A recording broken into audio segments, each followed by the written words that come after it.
Hi everyone, I want to introduce you to my new app called Power BI Viewer. This application is a Windows desktop application that allows you to display different types of reports in a desktop application. It also has a cool feature which is called the widget launcher.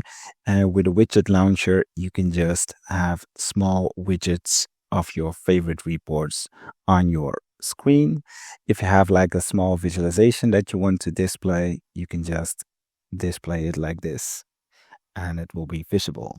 If you like this visual, shout out to Nicholas because he was the inspiration of this project. He posted this message 2 weeks ago that he was working on a side project and he's looking for a developer who can bring this to market. And I wanted to show you that I am here to build something amazing with you. If you want to build a cool screenshot from your dashboard, you got it too. And don't forget dark mode, right?